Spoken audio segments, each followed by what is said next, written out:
안녕하세요. 홍프로 스포츠입니다. 적중하신 가족방분들 모두 축하드립니다. 홍프로 가족방에서 모든 경기, 언오버 및 핸디캡, 최종 조합 공유해드리고 있습니다. 적중률 높은 홍프로 가족방은 고정 댓글에 있는 링크로 문의해 주시기 바랍니다. 5월 12일 J리그 일본 축구 7경기 분석 시작하겠습니다. 첫 번째로 이와키 대 야마구치 경기 알아보겠습니다. 먼저 이와키는 전방 압박에 효율이 좋은 편이다. 물론 야마구치가 전방 압박으로 나오는 팀에게 강한 모습을 보였다고는 하나 이와키에게 올 시즌 멀티 실점을 안긴 팀은 강팀으로 불리는 요코하마 FC와 시미즈 두 팀뿐이다. 지난 시즌에도 야마구치를 상대로 두 경기에서 1실점만을 허용하는 짠물 수비를 선보인 바 있기에 오늘 경기 기대를 걸어봐도 좋을 것이다. 이어서 야마구치는 수비력이 만만하다고 평할 만한 팀은 아니다. 지난 시즌 이와키의 전방 압박을 막아내며 무실점으로 이득을 챙기기도 했다. 원정에서도 올 시즌 홈경기와 같은 무실점 비중을 기록하는 등 홈 원정 가리지 않고 안정적인 수비력을 보여주는 것에 기대를 걸어봐야 할 것이다. 두 팀이 서로의 압박과 수비적인 운영으로 인해 득점을 기록하는 모습을 잘 보여주지 못하고 있는 게 사실이다. 야마구치가 상대가 올라오는 상황에서 더 나은 득점력을 보여준다고 하지만 일단 이와키가 보여주는 밸런스의 원천이 압박이라는 점은 생각해봐야 한다. 접전을 예상된다. 무승부를 추천합니다. 두 번째로 구마모토 대 요코하마 FC 경기 알아보겠습니다. 먼저 구마모토는 압박을 뚫어내는 능력이 부족한 팀이다. 짧은 패스로 공격을 이어가는 편인데 상대가 압박하며 빌드업을 막아세우는 상황에서는 득점력이 뚝 끊기는 모습을 보여주고 있다. 문제는 요코하마 FC가 보여주는 플레이도 이와 흡사할 가능성이 높다는 것인데 전진하다가 공이 끊기는 상황에서는 수비가 급격히 흔들리는 양상을 보이는데 이것이 변수가 될 수 있을 것이다. 이어서 요코하마 FC는 기복은 있는 편이지만 한결같은 모습을 보여주는 편이다. 전방에서의 압박과 빠른 역습 전환을 잘 해내는 팀인데 구마모토를 상대로도 어느 정도 실점을 허용하는 경우는 있었지만 이 양상으로 득점력을 끌어올려 구마모토를 잘 잡아내는 모습을 보여주기도 했었다. 결국 요코하마 FC에게 유리한 매치가 될 것으로 예상해본다. 요코하마의 압박 전술에 구마모토가 대응이 되지 않을 모습이 예상되는데 실제로 올 시즌 짧은 패스 빌드업이 압박에 막히는 상황에서는 공격과 수비 모두 부진한 모습을 보였고 상대 전적이나 상성 또한 구마모토 입장에서 좋지 못한 편이기도 하다. 요코하마 FC 승리를 추천합니다. 영상은 잘 보고 계신가요? 핸디, 언오버 및 최종 조합 공유받아 보실 수 있는 가족방 입장 방법 알려드리겠습니다. 첫 번째로 영상 하단에 댓글을 클릭해 주세요. 두 번째로 댓글에 링크를 클릭해 주세요. 마지막으로 채팅 참여하기 후 메시지 주시고 답장 기다려 주시면 됩니다. 나가기 하시면 가족방 입장 시켜드릴 수 없습니다. 언제든 편하게 문의 주시기 바랍니다. 세 번째로 가시마 대 도쿄베르디 경기 알아보겠습니다. 먼저 가시마는 3연승에 성공하며 마치다와 고베 등 선두권 팀들을 추격했다. 지난 라운드에서는 가시와 상대로 동점골을 허용하며 부승부로 끝날 위기도 있었지만 경기 막판 결정적인 득점이 나왔다. 이번 시즌 팀이 큰 기대를 걸고 영입한 카브리치가 두 경기 연속 득점에 성공했고 유미와 나카마 등의 마무리가 뛰어나다. 포지션 전환에 성공한 친엔의 중원도 탄탄하기에 우승에 도전 중이다. 이어서 베르디는 초반 부진을 털어내고 중위권으로 올라왔다. 최근 이와타와 사간도스를 연파한 것을 비롯해 무패를 이어가고 있는데 공수 밸런스가 안정적인 모습이다. 모리타와 이나미가 나서는 중원 경기력이 최근 안정적인 모습을 보여주고 있기에 경기 분위기를 내주지 않고 기무라는 벌써 리그 5득점을 기록하고 있기도 하다. 베르디의 페이스가 좋은 것도 사실이지만 홈팀은 카브리치 효과가 확실한 전방의 마무리가 뛰어난 팀이다. 게다가 가시마가 잘하는 홈 경기 일정이기도 하다. 나카마와 유타, 나고 등이 이 선에서 상대 수비를 넘어서며 기회를 만들 것이고 카브리치가 해결할 가시마가 4연승에 성공할 수 있을 것으로 예상한다. 가시마 승리를 추천합니다. 네 번째로 도쿠시마 대 도치기 경기 알아보겠습니다. 먼저 도쿠시마는 공격력이 아주 뛰어난 팀은 아니다. 하지만 수비력을 바탕으로 신승 양상을 만들어내는 상황에서는 일가견이 있다고 볼 수 있는 팀이다.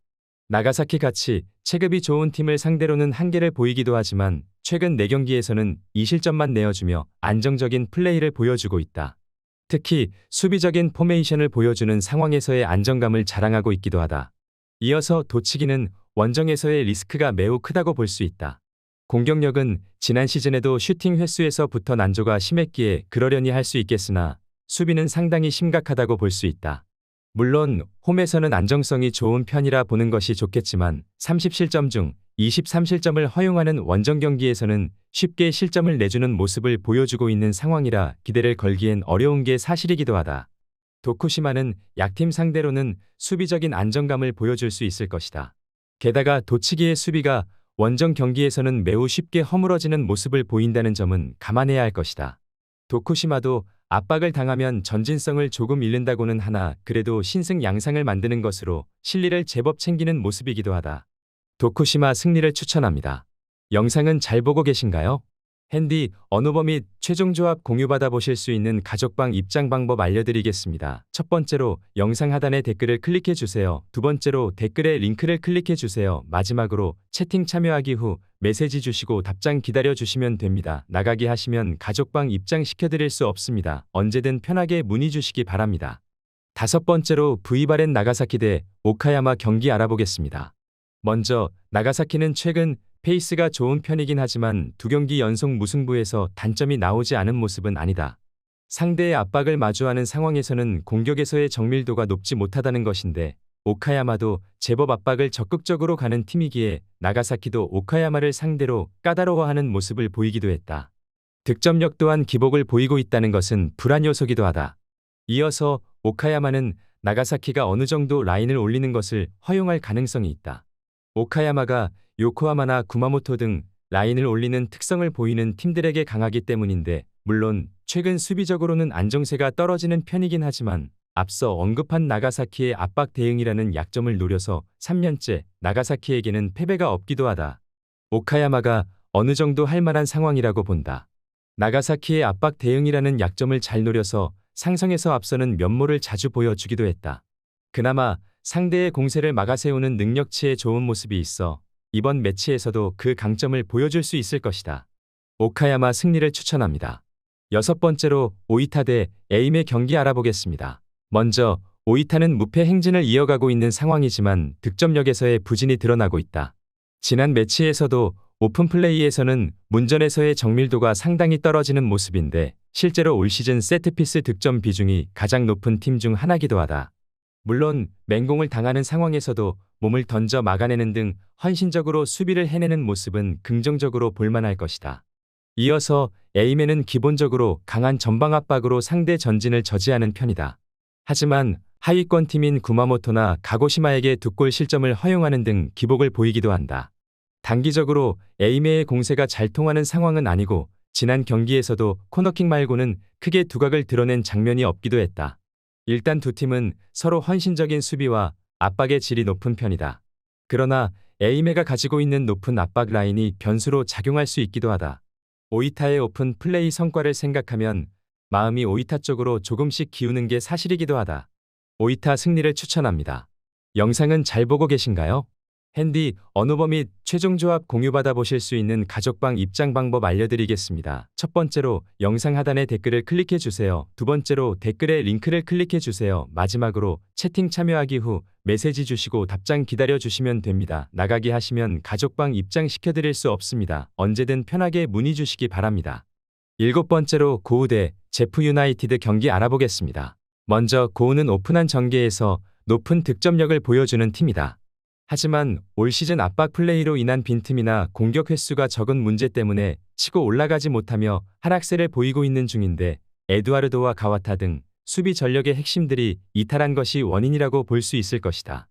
이어서 제프는 고우를 상대로는 패스가 원활하지 않은 모습을 보여주고 있다. 상대가 압박을 잘하는 팀이기에 제프도 공격을 확실히 투사하는 데는 문제를 겪고 있는데 다만 수세적인 상황에서도 쉽게 무너지지 않는 모습은 긍정적으로 볼만할 것이다. 이 덕에 한 골 싸움에서 야금야금 승점을 챙기는 것으로 3년째 고우에게는 패배하지 않고 있기도 하다. 무승부로 접근하는 것이 가장 효율적이라 생각한다.